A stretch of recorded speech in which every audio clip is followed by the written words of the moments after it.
What's up, everybody? It's the Welcome to the Show podcast. I'm Manny Gomez. Follow me on Instagram and Twitter at MannyGo3. LA, what's good? What's up, Manny? Follow me on Twitter. This is LA. This is CT. This is Hova Mojo on Twitter. This is Louis Gomez _11 on IG. Word. Those are four different names right there. Doesn't bother me. Doesn't bother me. Does it bother you? Not confusing at all. Doesn't bother me either, man. Doesn't bother me either. All right. All right, CT. Today, see, I already referred to you as LA and CT. I'm going to try to hit all names by the end of the show. That's my goal. All right. Today, we're going to talk about Bryce Harper's big deal, record-breaking contract, how it impacts Mike Trout going to Philly moving forward. And then we're going to talk about some of Aaron Judge's comments Sunday. But before we move on to that, I just want to let everybody know that on Thursday, we're talking to Trevor Oakes of ABO Bats. His story is pretty cool. He seemed like a decent guy. He's doing it for the love of the game, not for the money, as you'll hear on the show. And so look out for that. But CT, let's start with Bryce Harper. He signs a 13-year, $330 million contract, which is $5 million more than Stanton got. What surprises you about this contract, man?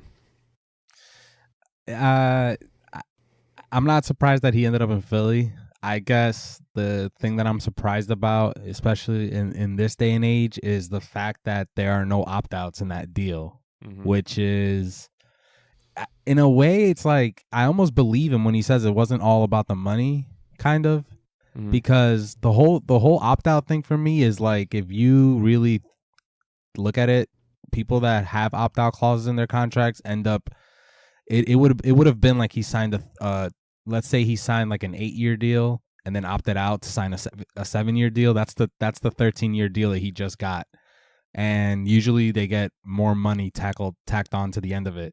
So I mean, okay, maybe it was all about the money. It's $330 million, but the fact that there's no opt-outs in there, maybe it wasn't all about the money. I feel like he could have gotten more money with a better structured deal. Yeah, I agree. I think that that's what surprised me the most, is that he chose a contract that's going to take him through the rest of his career. Basically, he's indicating that he's going to finish his career as a Philadelphia Philly, unless something happens where he gets traded, because there is no a no trade clause, meaning that he can control where he's going to go if there's going to be a trade somewhere down the line.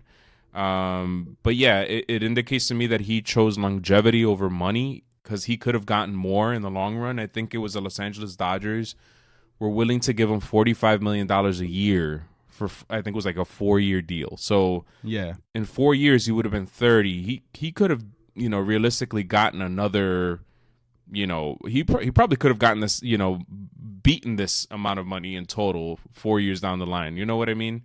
When you consider what the Dodgers were going to give him as well. So that surprised me.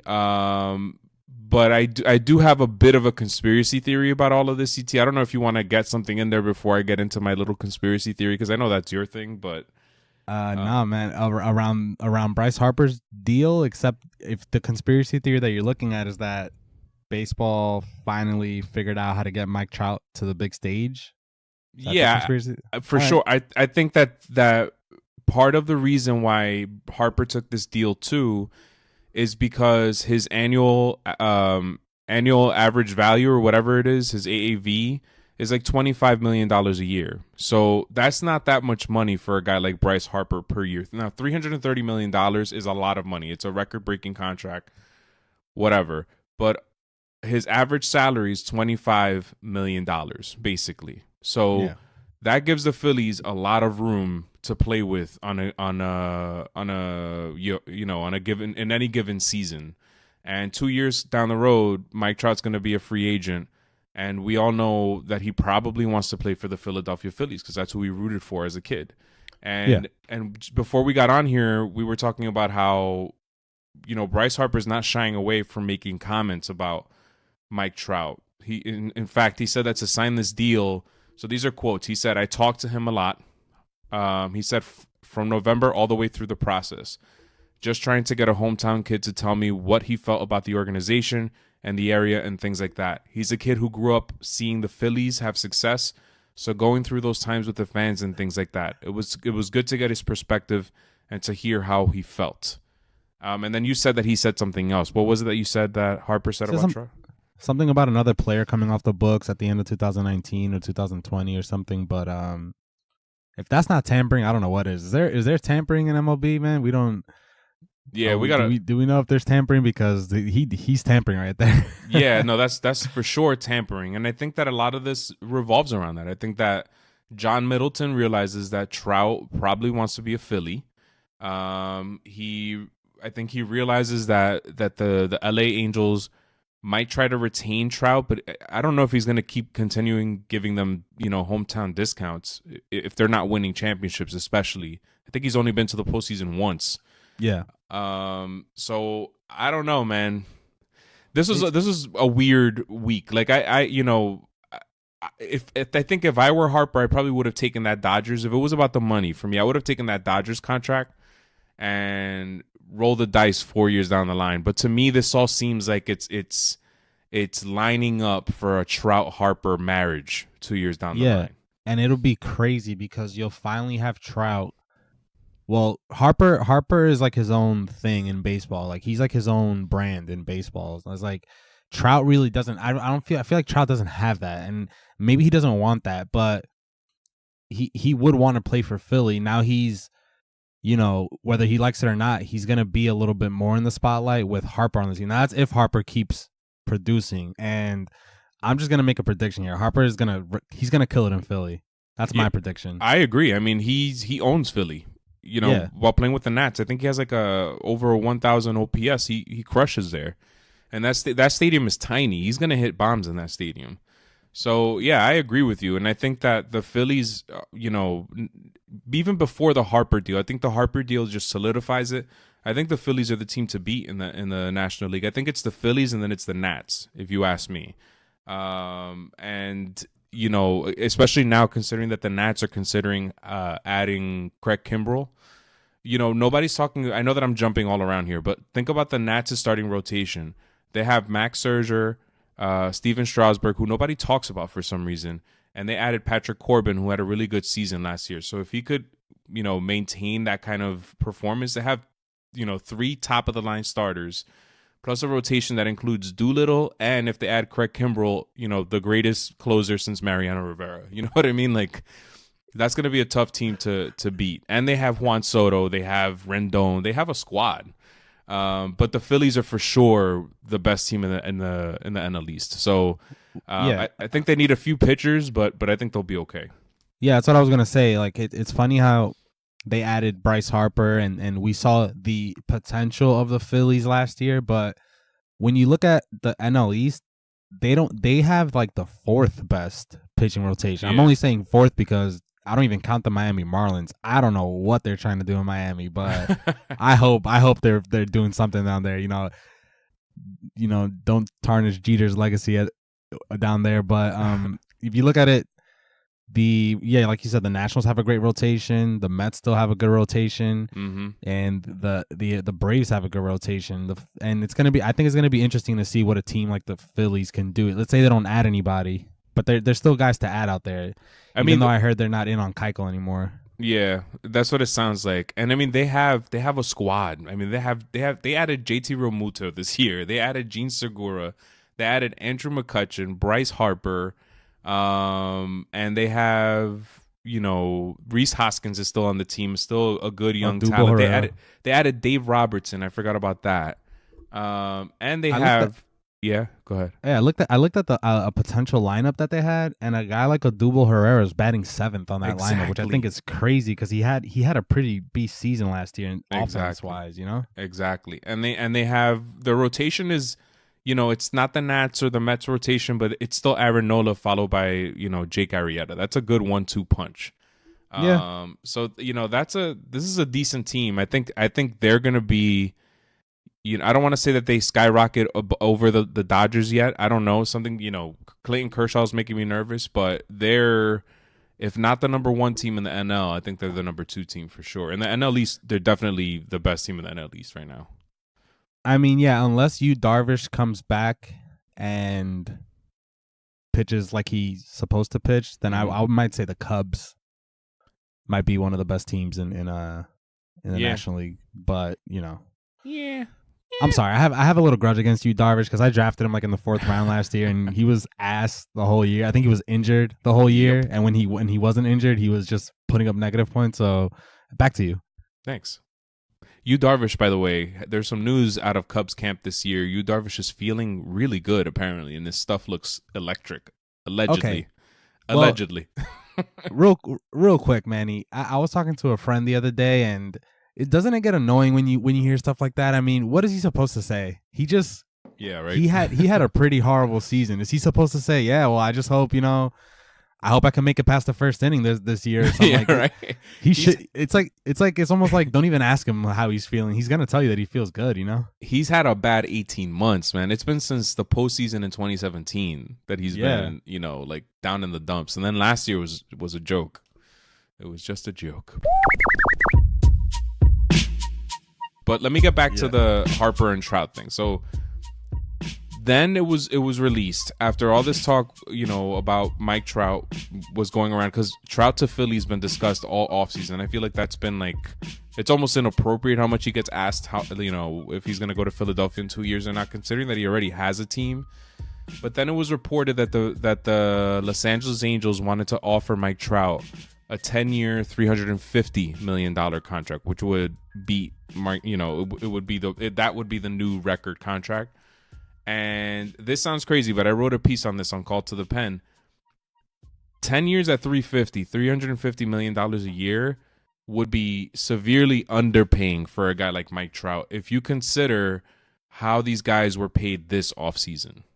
And I know that sounds nuts, but if you take WAR, right, which is a controversial stat because nobody there's so many different calculations. What does it really mean? But whatever, let's just use one, standardized statistic in WAR to determine this. If you look at the 3 contracts that were given out this year, which were in total worth $890 million, the Arenado contract, the Machado contract, and the Bryce Harper contract, they were paid approximately $10 million per win. So, for example, Manny Machado, I think, has a 30 WAR for his career, and he got $30 million a year. So he got basically, and he got a $300 million contract. So he got $10 million per win, basically. You following me? Yep. Mike Trout more than doubles that. He has 75. He has 65. He has a 65 WAR in about 150 more games than Manny Machado did. So if Machado got $10 million per win, and Trout got $10 million per win, then Trout's contract should be, if he were to get an extension, somewhere in the $650 million range. 10 years, $650. He should be getting $65 million. So here's my question to you, CT. Do you see that even happening? Do you see a team even offering that kind of money for a player? Nah, and I don't see it. And is it because I know I look at things in terms of statistics and analytics, but if it was the Boston Red Sox, let's say, are you would you feel holy shit, there's no way you can give a player that amount of money, or do you think that he's earned it? Should he be getting that kind of money? Well, let's real quick. I mean, I don't always look at contracts in terms of how much they're getting in a year. Because if you think about it, I mean, I know Bryce Harper is only getting the $25 million a year, but he got guaranteed $330 million. I think guaranteed they should sign Trout to a $500 million deal, but just spread it out over the next, 2 decades or something. Maybe to not take the biggest hit for the annual cap and everything. But I don't know. I don't see it. I don't see a player getting paid 60-something million in the year. If you're Mike Trout and you get that offer, I don't know is it Artie Moreno, I think, over in Los Angeles that owns the team. He slips you a piece of paper and it says 10 years, $350. And you know what Harper got, you know what Machado got, you know what Arenado got. Are you signing that contract? Nah, I'm not. Okay. Yeah, Yeah. it's nuts. And that's, this is one of the issues that you run into when you start looking at numbers and breaking numbers down. Um, maybe 10 years ago when analytics were still kind of on the low, like they existed, but they weren't so outward, so, out in the open, and people weren't, so it wasn't so easily accessible to people. Maybe you would say, oh, $350 million, that's a record breaking contract. You have to sign that, whatever. But now that we know that we can put a number to the value that Mike Trout has, you start to realize, like, holy shit, this guy is like unbelievable. He's literally twice as good as Bryce Harper and Manny Machado, and he's almost 3 times as good in terms of that one stat than Nolan Arenado. He's unbelievable. He's like, Yeah. like He way better than anybody in this league. yeah. They and in a way, I guess MLB, whoever ends up signing him is lucky that he doesn't have the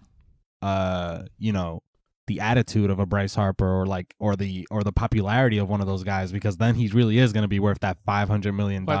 Yeah. Speaking of the $500 million deal, I was listening to the Herd podcast the other day, right? And they had A-Rod on there, and he gave an example of why a guy like Harper would be worth like $50 to $100 million in a year, because it's because of like a team like the Yankees with the Yes Network and how much money they paid off subscriptions off that. But adding a guy like Harper would obviously add more people that would buy the Yes Network to watch on their TV, and how much money they make off that.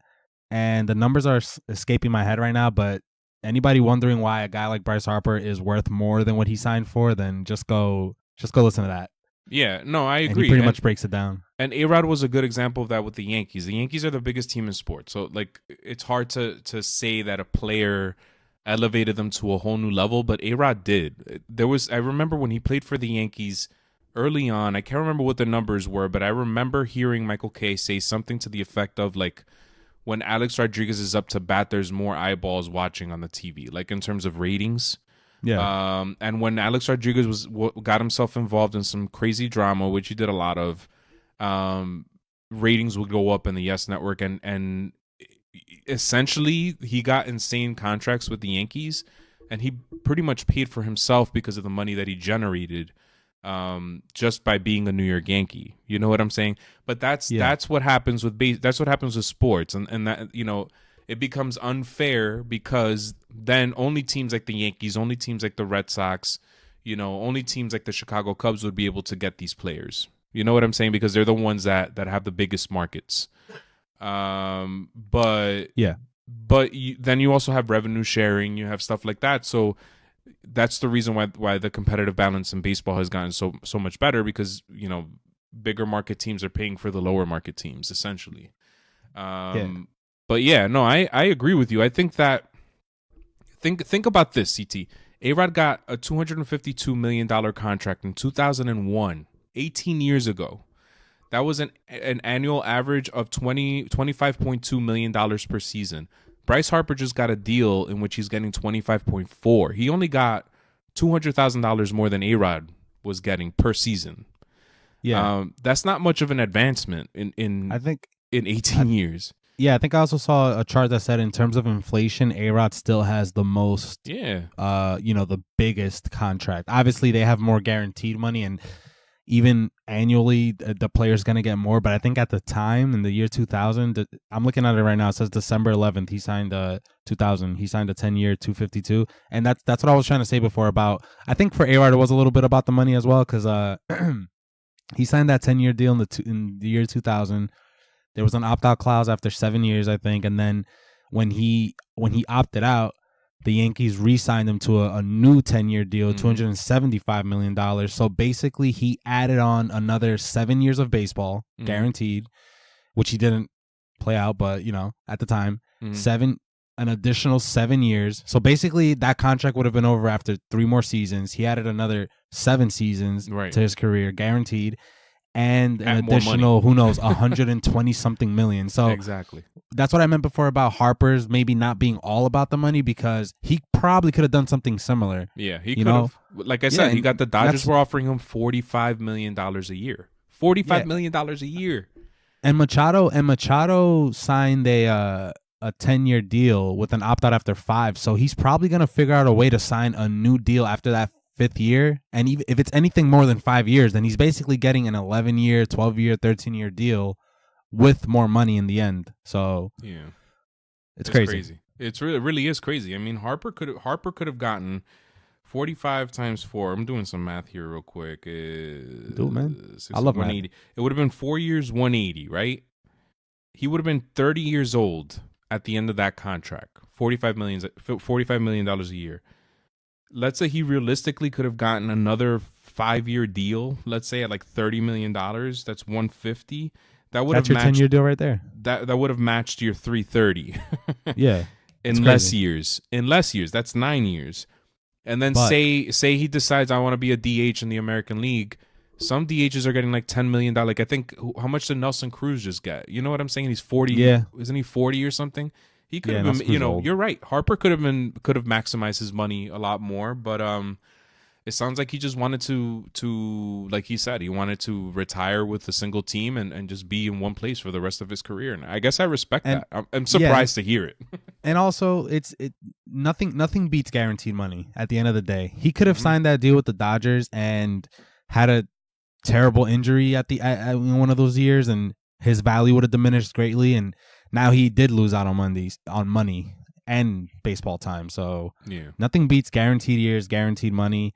I know there's basketball players making more money in a season than a lot of baseball players, but nothing beats guaranteed years and guaranteed money. That's what Harper got, and that's what Machado got, except Machado's definitely probably opting out after the 5th season. 5th year, yeah. And in the NBA and in the NFL, these 13-year deals don't exist. That's the other thing that surprised me, is that he got 13 years. I didn't think that a team would give somebody a 10-year contract anymore. We got 2 of them this this offseason. One of them is for 13 years. So, yeah. I mean, props to the Phillies. They're in it to win it. And, I'm happy for Harper. I'm happy for all these guys. It'll be interesting to see what happens with Trout moving forward. I'd be interested to see if Trout starts to, if the Angels start to, falter a little bit this season, what happens with Trout? If he becomes trade bait or something like that. But in 2 years from now, if he goes to Philadelphia, that's going to be insane.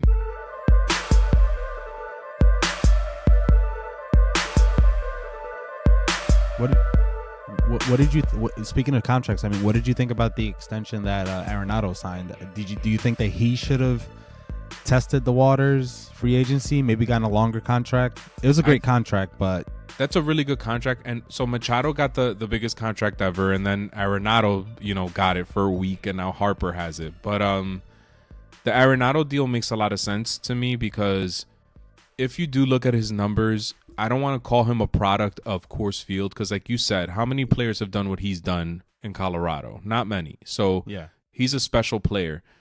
But given what happened this offseason with guys like Harper, just being signed like 2-3 weeks into spring training already, I can only imagine what Arenado was going to go through next year. Because if you do look at his splits, they are kind of crazy. And I bet that teams would have used that against him. And he's getting $32.5 million per year for 8 years. So, good for him, Yeah. Do you know if there's any opt-outs in that? It's not that I know of. It didn't sound like there was, but I'm not sure, to be honest. Well, good for him, man. I'm an Arenado fan. I am too. Ignore all that split stuff that Manny just said, listeners out there. I'm kidding. I agree. Splits. The splits are there. It says they're there for Aaron Judge too, though. Okay, so here it is. Arenado has an opt-out in 2021 in his age 30 season. So he has, after his third year, he has an opt-out clause. Yeah. So good for him. Yeah. And a full no trade too. Oh my so God. He's my contract is loaded. Yeah, man. And the way that contract works, he's hostage.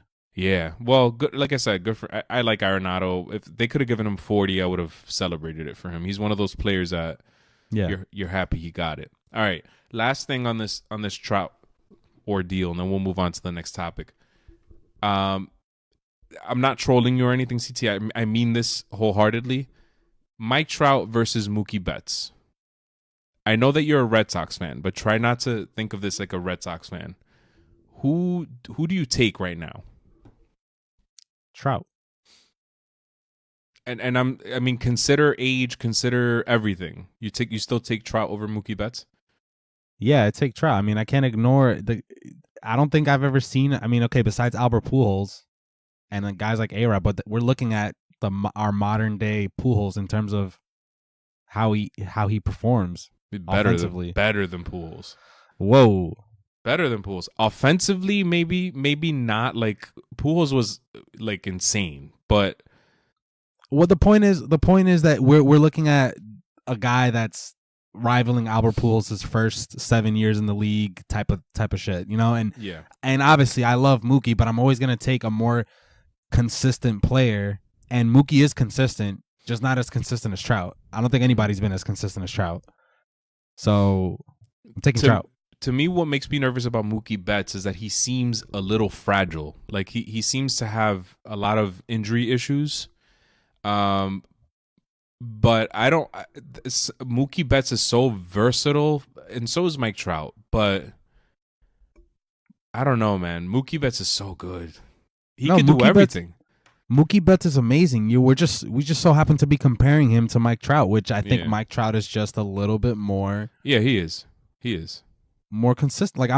If you ask me, if I had the first pick in our fantasy league, I'm taking Trout over Mookie as my first pick. But that doesn't mean that Mookie's the worst pick. No. Yeah. No, you're right. And it's not. And I think I think if we were to take a poll around like our league, who would they take? I think Mookie would actually get more votes because I asked around yesterday. I was surrounded by some of the league members yesterday, and I asked around, and a lot of people would take Mookie first. And for a fantasy baseball league, I think Mookie Betts makes more sense because he gives you more options to get points. You know what I mean? He can steal bases, he can hit homers, he can score runs, he can hit for average, he gets on base. You know, he does everything. And so does Trout, but not, Trout's not really a base stealer anymore, so he doesn't give you those points. You know what I'm saying? But but still, yeah, I think I would take Mookie too in a fantasy league. In real life, and I'm saying right now, I think because of age, I might lean Mookie, but it has to be Mike Trout because he is so far, far above everybody else. I'm just curious to see what's going to happen with Trout moving forward because he is a big dude. And he plays his position really well still. But you think he'll be you think he'll be injury prone towards the end? I hope not. I hope that he can sustain this for a while. Like I hope he does take care of himself. Like Alex Rodriguez, was really good for a long time, but he also had his other issues. Yeah, which we won't mention here. But hopefully Mike Trout doesn't do that kind of stuff. I just feel like Mike Trout's body it's like his lower half is like it doesn't compare to his upper body, like his trap muscles. It like jumps from his shoulder to like his neck under his ear. Yeah, I don't know if you know what I'm talking about. I know exactly. He looks like a superhero or something. It's yeah, insane. He really does. And yeah, well, Trout. All right, Trout all the way. All right. Here's another hypothetical question. If Mookie Betts if the Red Sox could sign Mookie Betts to an extension today, what kind of a deal do you think he should get? The same deal that Trout would get, if not more, because believe it or not, I think Mookie is more marketable than Trout. And you know what? Now that I'm starting to think about it, I don't know if it's who's more marketable or not, because sometimes I think it's just the team that you play for. Mookie on the Red Sox is worth that $400 million plus deal. Trout on the Angels, maybe not, but if you look at the top jersey sales, it's always the big market teams like the Cubs, the Yankees, maybe the Red Sox. But maybe on a team like the Angels, they don't get that type of deal. On a big market team, I think Mookie's worth like the $400 million, and take it from there. That's where we're starting. Yeah, I think that if Mookie were to sign an extension today, it has to be higher than the three guys that signed for sure. And I'm only saying $400 million compared to what we just saw, Harper and Machado get. Now we're talking about players that are better than them in every stat that you can come up with. They're offensively better. I'm not even going to include defense because Mookie, Machado, Trout, they all play great defense. I think Harper plays good defense too, but we're talking about elite defenders at the other end. But I'm not even going to talk about their defense, just their offense, and then their youth. I'm only giving you 400 million because of what Harper and Machado got. For all I know, they're really worth 500 million or more. I don't know. Right. I don't know, man. We don't know all the numbers. We don't know all the numbers that they generate for the franchise while they're there. Right, right. Do you think that the Red Sox will sign Mookie? Do you think they'll extend him? I think they'll make him a great offer and he'll turn it down. Yeah. I think they'll make him like a crazy offer that'll make him the. You know what? I don't know, man. Yeah, and the Red Sox are in a tough position because they also want to extend Chris Sale. So you have two guys on that team who are going to cost big money. I wonder if one of them is going to have to walk, or if you're going to keep them both. But you also have to think about how do you fill out the rest of your team too. I don't know how the hell we got here, man. Yeah, I'm taking Mookie over Sale at the end of the day. I'm always going to take the position player over the pitcher, like the everyday player. I don't blame you, especially considering, again, not trolling, being completely honest, how Sale's performance has been in the second half of this, for his entire career, except for last year. Yeah, well, also though, if we're talking numbers, Sale might be historically better at his position so far than Mookie. Yeah, but something scares me about Sale. His lanky, tall body, that violent motion when he throws the ball. I don't know. Something tells me that that's not going to last very long. Oh boy. I hope not. I hope I'm wrong, because I wrote a piece on Chris Sale last year. I said that I thought he was gonna have his best season ever. I don't know if he did, because he was injured a lot toward the end of last year. But I really like, as a Yankees fan, this pains to see me, but I like a lot of your players on your team. And I like a lot of players on your team. Thank you. And I like to see those guys be competitive. I would hate to see, something happen to Sale or to Mookie. But to me, I don't. Have you seen Chris? Like when you see him on the mound, you don't see the full picture. Like if you see him, like if you go on Google Images and look up Chris Sale, he looks sick almost. That's how skinny he is. And it just, I don't know. Well, let me just read out something real quick.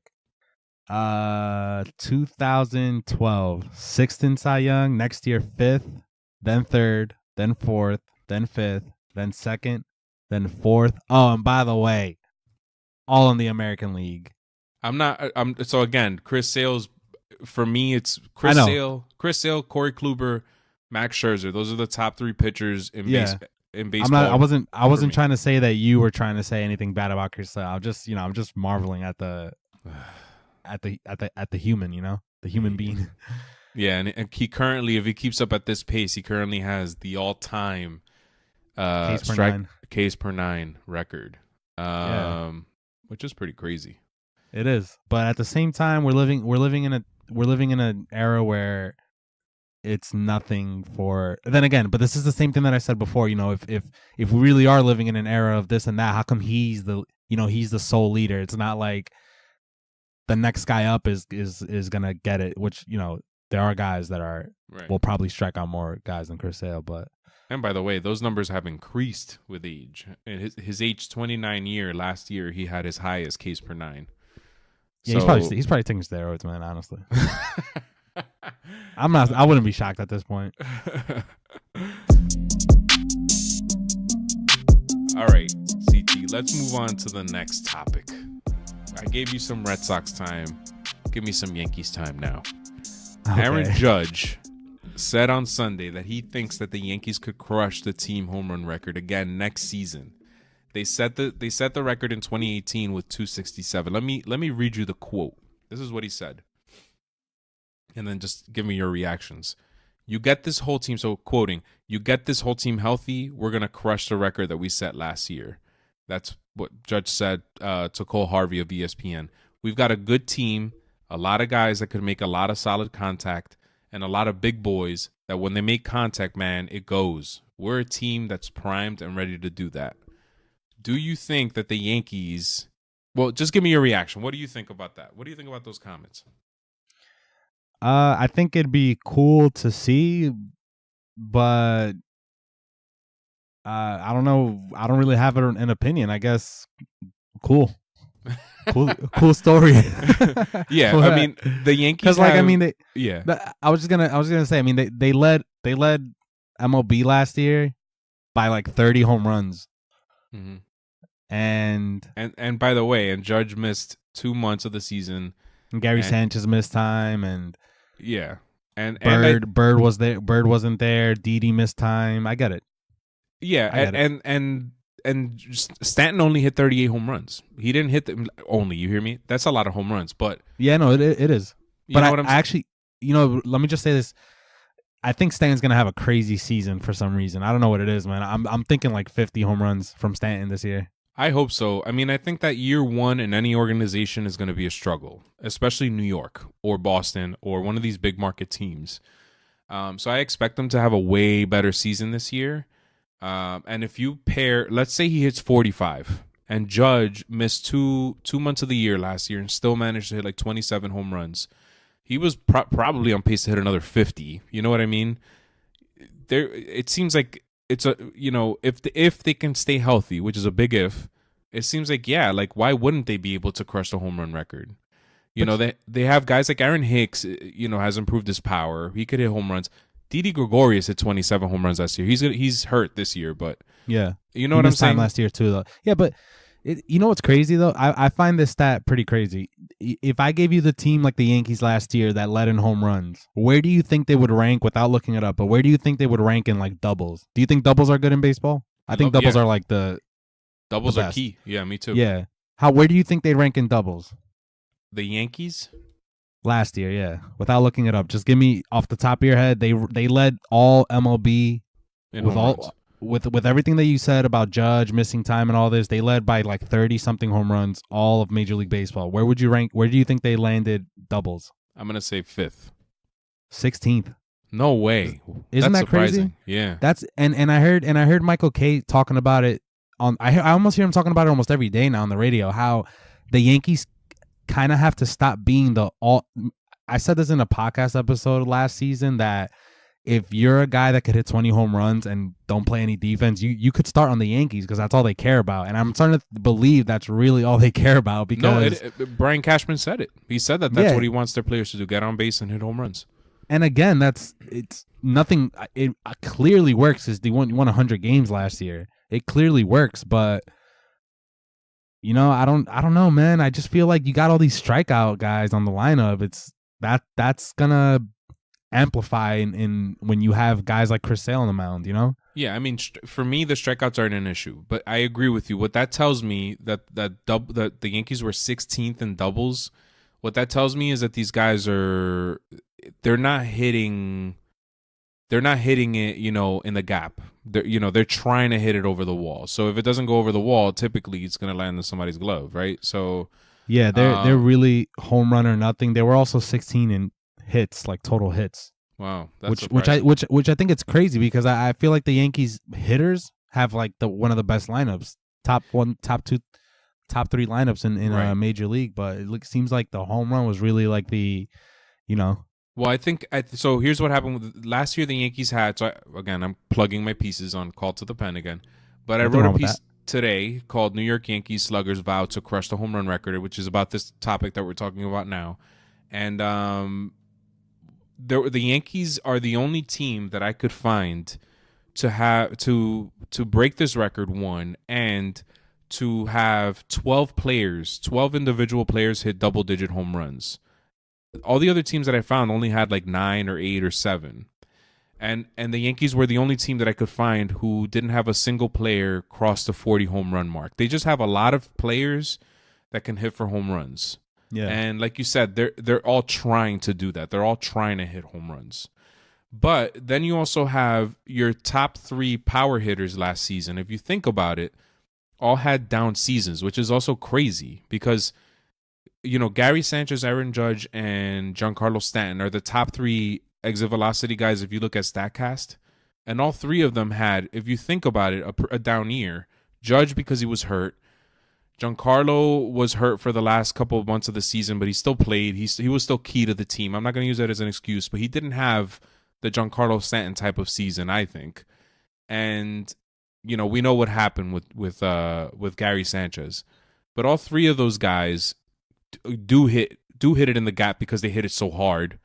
And I think that maybe that could have impacted it. Hopefully this year we'll see that number go up, but that scares me, man. 16. Yeah, and 16th.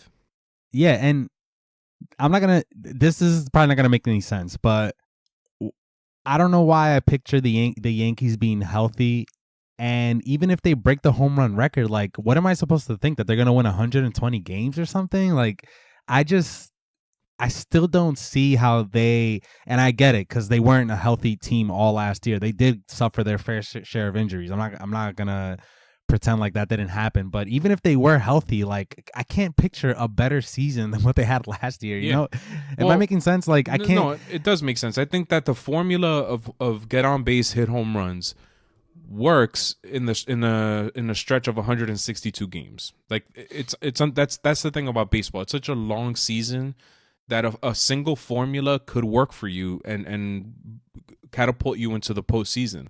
But once you get to the postseason, it's a whole different ballgame. You know what I mean? Like, you can't just rely on the home run, because you're facing the best pitcher on the other team, multiple times, or the best pitchers. Usually, you don't see the team's worst pitchers in a playoff, in a postseason series. You know what I mean? Like, you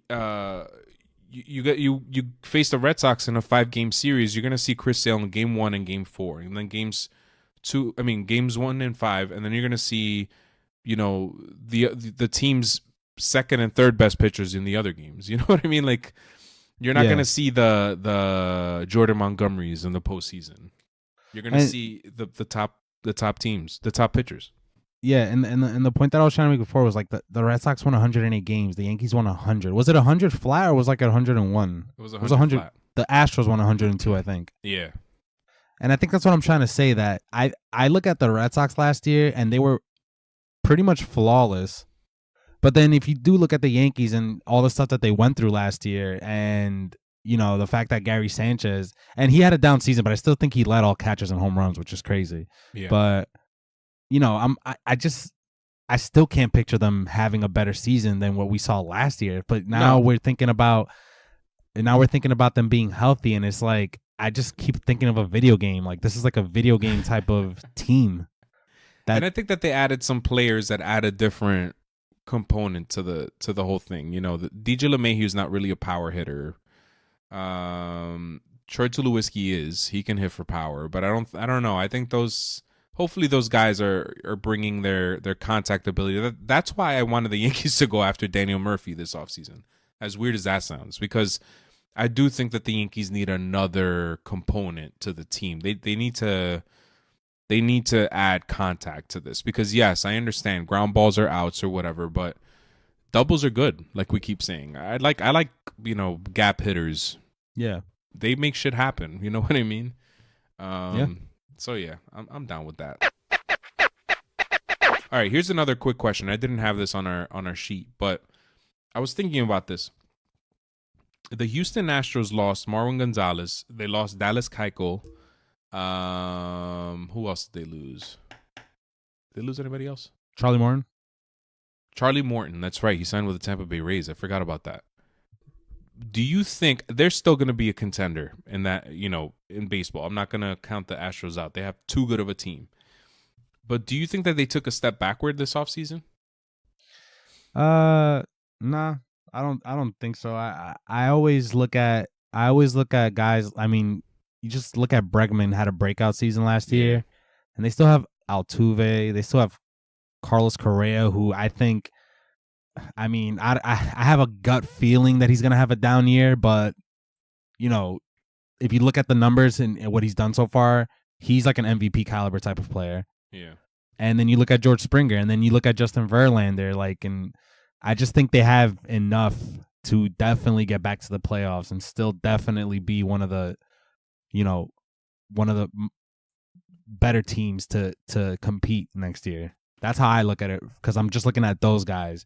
All that extra stuff that they're gonna do or not do, I just think, I don't think it's gonna make a big difference, but yeah, that's just Justin my opinion. Verlander. I mean, at what point is he gonna?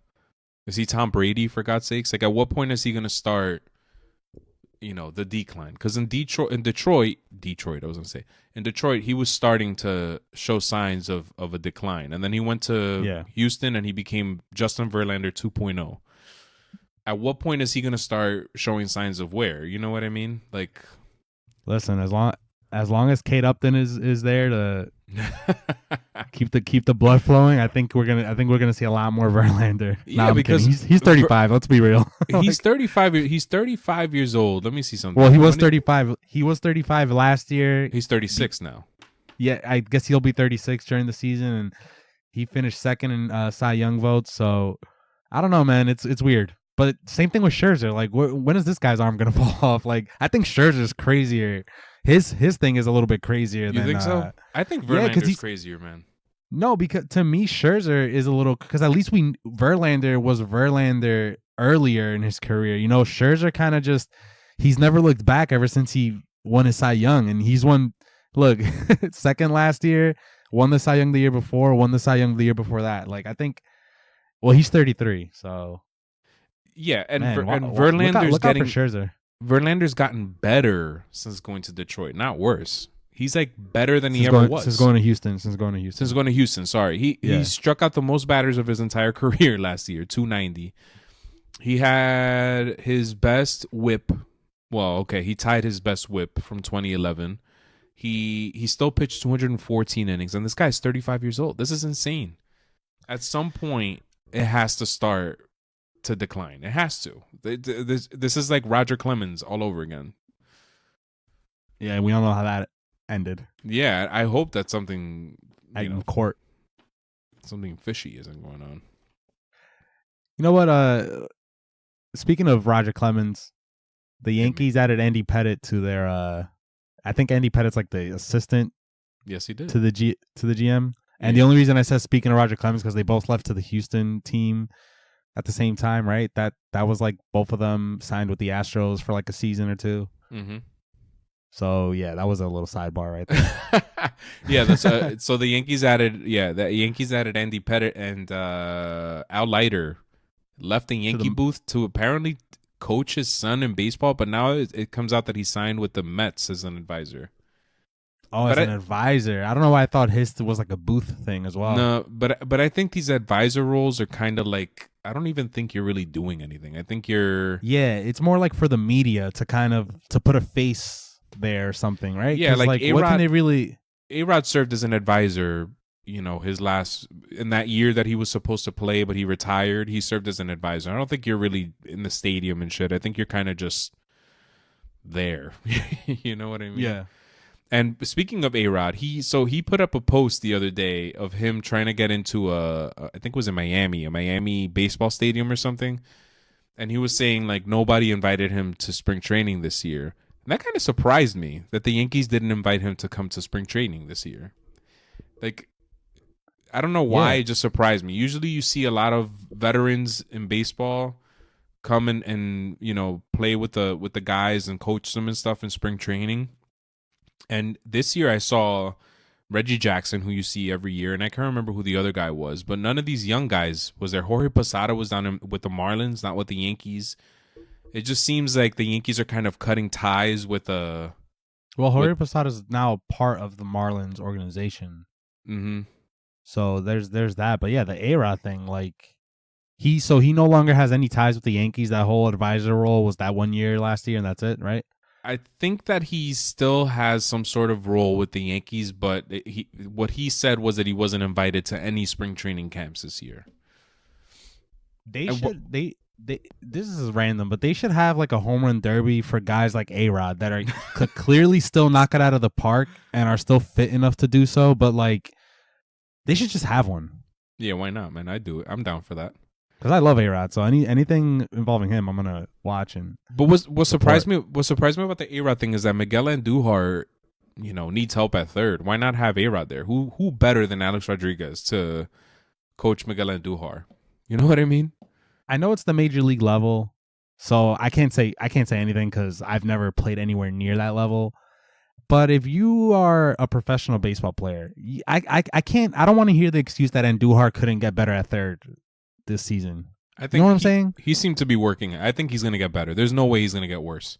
Yeah, and same thing goes for Gary Sanchez. You know, his defense. Like when you're an up and coming baseball player and you're not getting paid as much and you're traveling with minor league teams, I guess. All right, whatever. You can use that excuse that you couldn't utilize all your time to get better. But when you're a pro in the majors, I think there's like no for something like defense.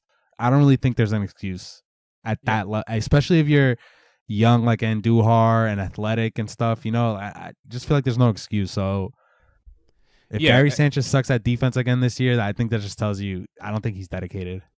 Yeah, I think, and I think that both cases are a little different. Like Miguel Andujar's issue last year wasn't stopping balls or keeping balls in front of him. Like he was good at that. His problem was that the transfer and the delivery to first took way too long. Like it's like he didn't have the footwork or something to get it down for some reason. Whereas Gary Sanchez is, and by the way, and that to me, I'm no expert, but to me it seems like that's just practice and repetition and getting that, you know, I feel like that's fixed. That seems more fixable than what Gary's issues is. And Gary's issue to me was more not being willing to sacrifice his body to stop a ball. You know what I'm saying? Like, yeah. And just not, it just, to me, it was like laziness or something. I don't know what it was, but for me, I think that there's no way Andujar has I don't think he's going to be like the best third baseman in baseball. I can't see that. But there's if he's the worst third baseman defensively again, then that's just not his position. They just have to find another place for him. No, yeah, and yeah, like I want to just make sure, like, if anybody took offense to the major league level of playing defense, I don't think any amount of practice would ever get Andujar to the Arenado stage in defense. No. Arenado's just on another level, and Machado too. Yeah, those guys are on another level. I think they just see the game different. I don't know, but the point is that Miguel Andujar should never be benched in a game like last year's. No. You know what I'm saying? And if they want to say it was because his defense, and they had proof because Andujar's defense was that bad, I'm saying that's the type of defense he should be able to overcome in the offseason. Yeah, I need Andujar to play Jeter defense at third. Just don't, you're not going to make the unbelievable play, the Arenado and the Machado plays, but any ball that's hit in front of you, you're going to make the play every single time. That's all I want from him. I don't, what I mean? Routine plays. Make the routine plays. Make the routine plays, and that's it. And I'm happy because his bat does the rest. And he's one of these guys. I'm almost glad that he's going to be a member of the Yankees moving forward because he does provide a different type of. He was a doubles hitter last year. I think he had like the Yankee doubles record. Yeah, Joe DiMaggio's. Yeah, so I'm happy. I'm happy for him. Just make the routine plays, and that's it. And I think Yankee fans will appreciate you. I mean, look at Jeter. Jeter was never the best shortstop defensively, but he always made the routine plays. And if he had to sacrifice his body to keep the ball in front of him, he did it. So and just since we're on the subject, I never looked at Andujar's defense numbers because I don't like defensive metrics, But was he really that bad at third that he couldn't be in the lineup for an elimination game? He was pretty bad. I mean, I agree. Was he though? Because I agree. I agree that you shouldn't have taken him out of that game. I mean, there had to be another way to put his bat in that lineup. Like I watch a lot of Yankees games because they're always on because we from the area that I live in, and I don't ever remember thinking to myself like, wow, like how could you be this bad at third? I just always thought I'd see him make the errors, but I never thought he was so bad, that he was the liability on the team, like, yeah, it's crazy. But anyways, I'm not the manager of the Yankees, so it can't get worse. That's all I'm saying. Okay. And if it does get worse, they have guys now that can replace him where they didn't have that last year. They have LeMahieu and they have Troy Tulowitzki who can replace him. So yeah. Maybe that'll put that'll motivate him to improve. It looks like he's working on it. So I have faith in Andujar, and I'm happy that he's going to be with the team. I like having homegrown guys. I don't know why, but I do. All right, CT, let's end this. Shazam. All right. All right. Welcome to the Show is brought to you by Audible. Go to audibletrial.com/welcome to the show to get a free audiobook download and a 30-day free trial. That's audibletrial.com/welcome to the show. For more exclusive deals, like 10% off of KD Custom Kicks, where Major League Baseball players like Aaron Judge get their custom cleats and sneakers, visit WTTSpod.com/save. That's WTTSpod.com/save. Music is by VM Varga and Rapturno Music by Naughty Production. And all artwork for the website and for the show is by Luigi Gomez. CT. Take care. You stay classy, San Diego.